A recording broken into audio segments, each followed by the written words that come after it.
اعوذ باللہ من الشیطان الرجیم بسم اللہ الرحمن الرحیم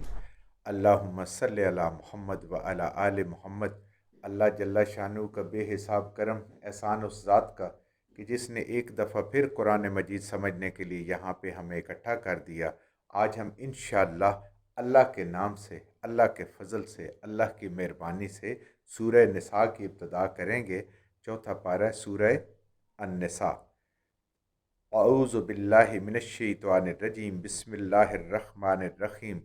یا ایہا الناس اتقوا ربکم الذی خلقکم من نفس واحدۃ وخلق منہا زوجہا وبث منہما رجالا کثیرا ونساء واتقوا اللہ الذی تساءلون بہ والارحام ان اللہ کان علیکم رقیبہ۔ مدنی صورت جس کی جوڑا ہے آگے سورہ ہود۔ اس صورت کے اندر اب مدنی صورت ہے، اللہ کے احکامات ہیں اور معاشرے کے وہ احکامات ہیں، معاشرتی برائیوں کا ذکر ہے جن کے بارے مسلمانوں کو متنبہ کیا جا رہا ہے کہ اب آپ ایمان والے ہیں، اللہ کو ماننے والے ہیں، نبی کریم صلی اللہ علیہ وسلم کی تعلیمات پر اور اس قرآن کو ماننے والے ہیں۔ اب یہ معاشرتی برائیاں جو پہلے دور جہالت کی تھی ان کو اللہ کی ذات ختم کرنے کا حکم دے رہی ہے، اور ان کے بارے میں اگر کوئی کرے گا تو اس کی سزائیں اللہ بتا رہے ہیں اور اللہ اپنی ناراضگی کا اظہار کر رہے ہیں۔ تو معاشرے کے کمزور طبقوں کے حقوق کے بارے میں اس کے اندر بات اللہ نے کی ہوئی ہے۔ یا ایھا الناس، اے تمام کے تمام لوگوں، سب لوگوں کو اللہ رب العزت خطاب فرما رہے ہیں کہ سب کے سب لوگوں اتقو، اپنے رب سے ڈرو۔ اب رب سے ڈرنے کا کیا طریقہ ہے، کیسے رب سے ڈرنے کا حق ہے، یہ ہمیں قرآن سکھاتا ہے اور نبی کریم صلی اللہ علیہ وسلم کی ہمیں سنت سے پتہ چلتا ہے۔ اگر ہم قرآن کو پڑھیں، قرآن کو سمجھیں تو ہمیں پتہ چلے گا کہ رب سے تقوی کیسے اختیار کرنا ہے۔ خالی زبان سے کہہ دینے سے کام چل جائے گا یا اس میں کچھ اور بھی تقاضے ہیں جو پورے کرنے ہیں۔ ربکم الذی، وہ پروردگار ہے تمہارا، تمہاری تمام حاجات کو، ضروریات کو پوری کرنے والا ہے۔ الذی، اس ذات نے، جس ذات نے خلقکم، پیدا کیا تم سب کو، الناس، ساری الناس کو، من نفس واحدۃ، ایک نفس سے، ایک جان سے۔ کس سے؟ آدم علیہ السلام سے۔ پہلے انسان جو اللہ نے تخلیق فرمائے اور بڑی شفقت اور محبت سے، آگے قرآن میں انشاءاللہ وقت کے ساتھ ساتھ تفصیلات آتی رہیں گی، اللہ نے حضرت آدم علیہ السلام کو پیدا فرمایا۔ واحد انسان تھے اس کائنات کے، پہلے انسان، ان سے پیدا کیا، یہ قرآن کہہ رہا ہے۔ اس کے علاوہ باقی جتنے نظریات ہیں وہ لوگوں کے ذہن کی پیداوار ہیں، ان کا اسلام سے، دین سے کوئی تعلق نہیں ہے۔ ایک جان سے پیدا کیا یعنی حضرت آدم علیہ السلام سے۔ وَخَلَقَ مِنْهَا، اور خلق کیا ان میں سے یعنی آدم علیہ السلام سے، زوجہا، ان کا جوڑا۔ آدم علیہ السلام کو اللہ نے پیدا کیا اور پھر آدم علیہ السلام کی پسلی سے اللہ نے اماں حوا کو پیدا فرمایا۔ پہلا انسان ایک اور اس کے ساتھ جوڑا بھی اسی میں سے اللہ نے بنایا۔ اللہ چاہے تو مٹی سے بنائے، اللہ چاہے تو پسلی سے بنائے، اللہ چاہے تو ماں باپ سے بنائے، اللہ چاہے تو بغیر باپ کے بنا دے، جیسے رب چاہے وہ کر سکتا ہے، وہ ہر چیز پہ قادر ہے۔ اسی سے ایک انسان سے پیدا کیا، زوجہا، ان کا جوڑا، وبث منہما، اور پھر ان دونوں سے، اماں حوا سے اور آدم علیہ السلام سے، اللہ نے ان دونوں سے کیا پیدا کیا؟ رجالن کثیرم و نساء، بہت زیادہ مرد اور بہت زیادہ عورتیں، بے حساب مرد اور عورتیں کثیر تعداد میں بنائی، جیسے رب نے چاہا، جیسے رب کی مشیت تھی۔ واتقوا اللہ، دیکھیں دوبارہ بات آ گئی، اللہ سے ڈرتے رہو۔ پہلے بھی ابتدا ہوئی تھی، یا ایھا الناس اتقوا، اے سارے کے سارے لوگوں اپنے رب سے ڈر جاؤ، وہ بہت عظمت والا ہے، اس نے سب کو پیدا کیا ہے، اس نے سب کو موت دینی ہے، اس نے سب سے حساب لینا ہے۔ دوبارہ آ گیا، واتقوا اللہ، اس اللہ سے ڈرتے رہو، الذی، جس ذات نے، جس نام سے، تساءلون، تم سوال کرتے ہو ایک دوسرے سے۔ وہ اتنی عظمت والی ذات ہے کہ انسان اس کے نام پہ سوال کرتا ہے۔ دیکھیں کوئی فقیر بھی مانگتا ہے تو وہ بھی کیا کہتے ہیں؟ اللہ کے نام پہ۔ کہیں پہ انسان بھی بیٹھے، کہیں پہ کوئی ناراضگی ہو جائے، بات ہو، تو کہتے ہیں مان جاؤ، جھگڑا ختم کر دو، اللہ کے نام پہ۔ معاف کر دو اللہ کے نام پہ۔ ہر کام میں جو آخری بات ہوتی، جب یہ الفاظ ہو جاتے ہیں تو کام بات ختم ہو جاتی ہے اللہ کے نام پہ۔ تو اللہ فرما رہے ہیں کہ اس اللہ سے تو تمہارا تعارف ہے اے انسان، جس کے نام پہ تم جھگڑے ختم کرتے ہو، جس کے نام پہ ایک دوسرے سے سوال کرتے ہو، کوئی چیز مانگتے ہو، سب سے بڑا واسطہ ہی تمہارا یہی ہے اللہ کا نام۔ تو اس سے ڈرو، بہی والارحام، اور اپنے رحم کے رشتے سے، جتنا رشتہ قریبی ہے اس کے بارے میں بھی، اس کے حقوق کے بارے میں بھی ڈرتے رہو اللہ سے۔ یہ اللہ تعالیٰ کو بڑا سخت ناپسند ہے کہ انسان اپنے ان قریبی رشتہ داروں سے، ان قریبی عزیزوں کے ساتھ اپنے تعلق کو قطع کر لے کسی بھی وجہ سے۔ یہ اجازت نہیں ہے، یہ حقوق، یہ سلوک برابری کا نہیں ہے کہ اچھا سلوک کوئی کر رہا ہے تو ہم اس کے ساتھ اچھا سلوک کریں گے، اگر کوئی اچھا نہیں کر رہا تو نہیں کریں گے۔ نہیں، وہ اگر اچھا نہیں کر رہا تو وہ اپنے کا جواب دہ ہے، آپ اگر اچھا نہیں کر رہے تو آپ اپنے کے جواب دہ ہیں۔ تو قطع رحمی کرنا نبی کریم صلی اللہ علیہ وآلہ وسلم کے مبارک فرامین کے مفہوم میں سے ہے کہ قطع رحمی کرنا اللہ کے ہاں اتنا بڑا گناہ ہے، اتنا ناپسندیدہ گناہ ہے کہ اس کا وبال انسان دنیا میں بھی کچھ نہ کچھ ضرور دیکھتا ہے۔ بہت کم گناہ ایسے ہوتے ہیں جن کا وبال انسان دنیا میں بھی دیکھتا ہے۔ تکبر کا بھی وبال انسان دنیا میں دیکھتا ہے، اور اپنے رشتہ داروں سے کسی بھی وجہ سے قطع تلقی کرنے والا بھی اس دنیا میں اس وبال کو ضرور دیکھا ہے، دنیا میں اس کے اوپر مصیبتیں آتی ہیں۔ تو اللہ کے نام پہ جس پہ تم ایک دوسرے سوال کرتے ہو، تم ایک دوسرے سے مانگتے ہو،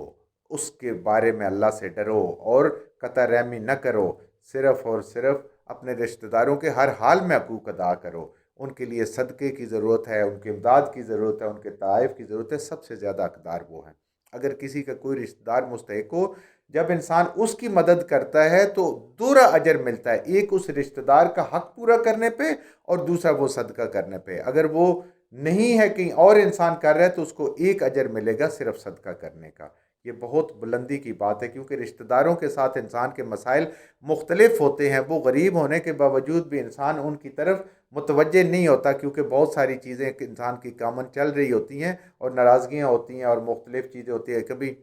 اولاد ناراض ہوتی ہے، کبھی بیوی ناراض ہوتی ہے، کبھی بیٹا ناراض ہوتا ہے، کبھی کوئی ایک بھائی ناراض ہوتا ہے تو اس کے پیچھے دوسرا ناراض ہو جاتا ہے۔ ان سب چیزوں سے اللہ منع فرما رہے ہیں۔ ان اللہ کان علیکم رقیبا، اور بے شک دیکھ لو اللہ تعالیٰ تمہارے اوپر رقیب ہے، نگہبان ہے۔ رقیب اس نگہبان کو کہتے ہیں جس کے ہاتھ میں انسان کی گردن ہو۔ اے انسان، تیری گردن اس رب کے ہاتھ میں، وہ جب چاہے اس کو پکڑ لے، دبا لے، جیسے مرضی ہے چاہے کرے، تو ہل نہیں سکتا۔ تو رقیب کہتے ہیں وہ رقبہ جو غلام ہوتا ہے، جس کی گردن کسی اور کے ہاتھ میں ہوتی ہے۔ تو انسان کی گردن اللہ فرما رہے ہیں کہ اس کے اوپر اللہ رقیب ہے، اس کی بالکل گرفت میں ہے، اس سے کہیں بچ کے نہیں جا سکتا، اس نے گردن کو پکڑا ہوا ہے۔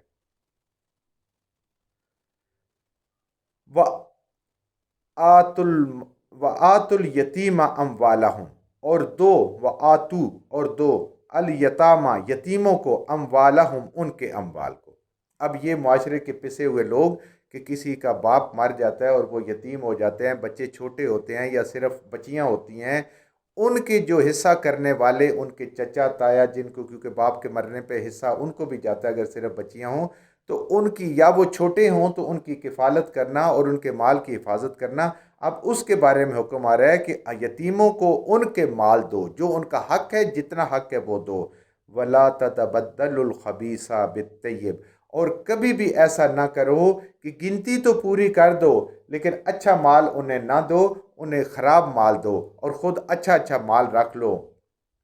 جب حصے کرنے لگو، وہ چھوٹے ہیں، وہ اپنے حقوق کو نہیں جانتے، تو ایسا نہ ہو کہ تم اچھی اچھی چیزیں رکھ کے گنتی ان کی بھی پورے کر دو اور معاشرے میں صرف لوگوں کو دکھانے کے لیے گنتی پوری کرو۔ ایسا نہیں کرنا، بالکل نہیں بدلنا۔ جو ان کا طیب مال ہے، جو ان کا اچھا بہترین مال ہے، وہ ان کا ہے، اور جو تمہارا خراب مال ہے اگر تمہارے پاس کوئی ہے تو وہ تمہارا ہے۔ وَلَا تَأْكُلُوا أَمْوَالَهُمْ إِلَىٰ أَمْوَالِكُمْ،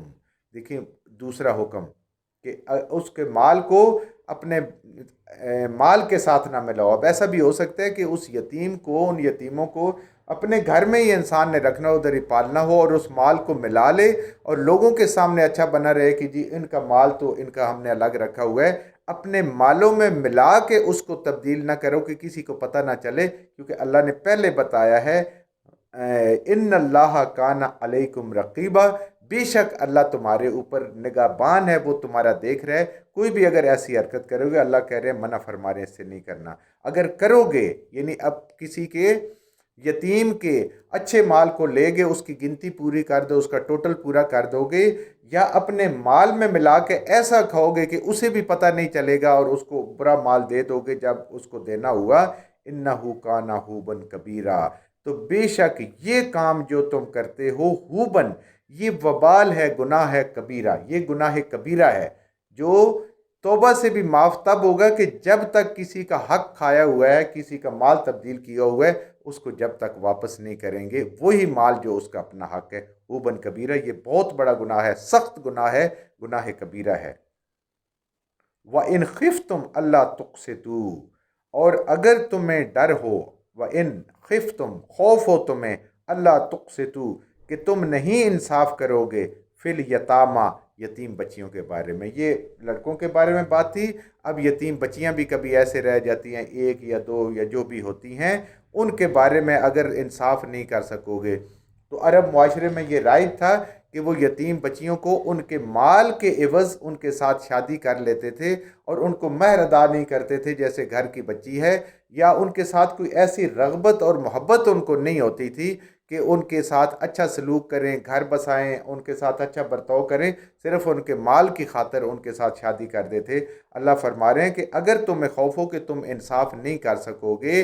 تو ان فی الیتامى فن کے ہو، تو پھر ان کے ولی بن جاؤ، بجائے نکاح کرنے کے